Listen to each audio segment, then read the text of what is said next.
নমস্কার বন্ধুরা, পাপিয়া রান্নাঘরে তোমাদের সবাইকে স্বাগত।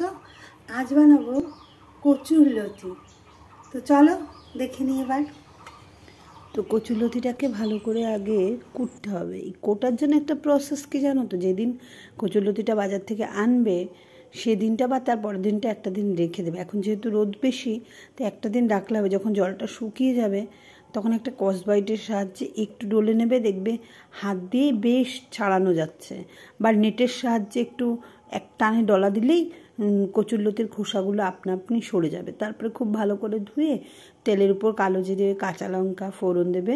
চাইলে 2-4 কোয়া রসুনও দিতে পারো, ভালোই লাগে। কিন্তু আমার বাড়ির লোক না লতির সাথে রসুনটা পছন্দ করে না। আমি ভালোই খাই, এবার ওরা খায় না বলে আর দেওয়া হয়নি। তারপরে বেশ খানিকটা পেঁয়াজ দেবে। পেঁয়াজটা একটু বেশি দিলে না খুব টেস্টি হয়। তো এবার পেঁয়াজটাকে দিয়ে পেঁয়াজটা ভাজা করবে। আমার একটু বেশি ভাজা হয়ে গেছে, তোমরা মিডিয়াম আঁচে ভাজা করে নেবে। তারপরে কচুরলতিগুলো দিয়ে দেবে। আর হ্যাঁ, কচুরলতি যদি খুব মোটা হয় তাহলে মাঝখান থেকে একটু ফেলে দিও, তাহলে কচুরলতির ভেতরে একটু লবণ মিষ্টি যা হোক সব কিছু ঢুকবে। তারপরে ওটাকে খুব ভালো করে নাড়তে হবে এবং সঙ্গে দিয়ে দেবে লবণ হলুদ। আর অবশ্যই মনে রেখো, রসুন দিলে কিন্তু দারুণ লাগে। চাইলে 2-4 কোয়া রসুনও দিতে পারো।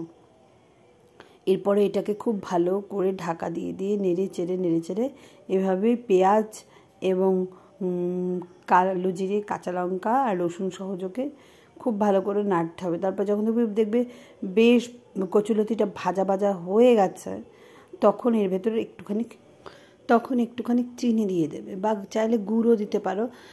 কচুরলতিটায় মিষ্টি কিন্তু না দিলে বন্ধুরা ভালো লাগে না। যারা মিষ্টি খায় তারা জানে যে মিষ্টি না দিলে কচুরলতিটা কিন্তু খাওয়াই যাবে না। আর দেখো, আমার কচুরলতিটা তোমরা দেখতেই পাচ্ছ একটু পোড়া পোড়া হয়েছে, কারণ পেঁয়াজগুলো না একটু বেশি ভাজা হয়ে গেছিলো। তো খাওয়া যাচ্ছে এবং পোড়া পোড়া হলেও টেস্ট লাগে লতিটা। কচুরলতিটা খুবই ভালো লাগে। আর এই কারণ এটা তো একটু বেশি করেই ভাজতে হয়, নইলে গাল ধরার একটা ভাব থাকে। তো তোমরা পেঁয়াজটা আধা আধি ভাজা করে নেবে, তাহলে গাল ধরার ভাবটা থাকবে না।